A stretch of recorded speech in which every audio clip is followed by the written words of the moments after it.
My competition was a Nippo or a Novino. So therefore, to understand that why is an ever-ready product higher price than a Nippo or a Novino, or how does Duracell impact me? How does an alkaline battery vis-a-vis a zinc carbon battery impact? Why is alkaline battery now getting more into off the shelf vis-a-vis the older batteries?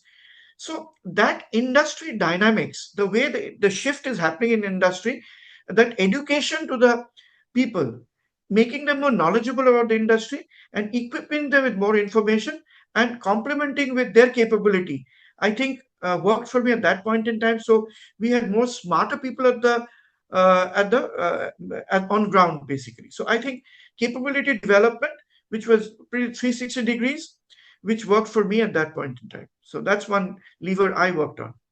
So when I joined uh, Landmark Group, Max, as the retail HR head for them, one of the biggest challenges we had then was extremely high attrition. Our attrition in the front end was about 80%. And I'm not exaggerating, it was 80%. And we had just started engagement surveys. Our engagement scores were around 59%.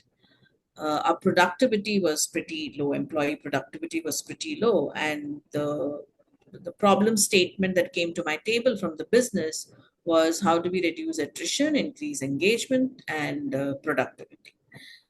So I think for me, it was a brilliant business case to resolve.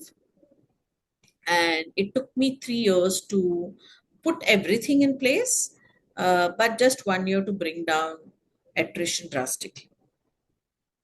Yeah, of course, there are various initiatives that I did then, spoke to people, understood what the challenges were. And I think that's very important. We always talk about customer first approach for all retail organizations. And I think for HR, customers are the business, they are our employees. And whatever you do, they will tell you what you need to do. They will tell you and you implement it, and that's how you become successful, right? And that's what I did. So the biggest challenge is the fixed cost. The people cost are sitting fixed in the P&L, and the only thing is variable is the performance, productivity, and yield. Right? How we can go for, and that point of time, the unit economics was so high, and we were not able to manage the cost. Right? So the challenge as a business, how to reduce the fixed costs, right? And that's where I always, emphasize working into a project structure wherein one person get into the business for all the spectrum of the business and aspect and contribute to the health of the business. And the insights always comes from the customer itself. So the connecting with your stakeholder and customer is very essential.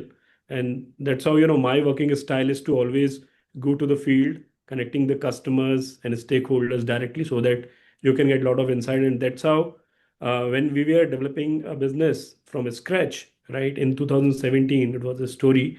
In the rural uh, India, we are the first one who developed gig, right? And that's how from input driven staffing model to we started output driven staffing model, right? And that's how we were able to, scale business significantly because input driven has a limitation in the scalability and output driven, which has given significant scalability.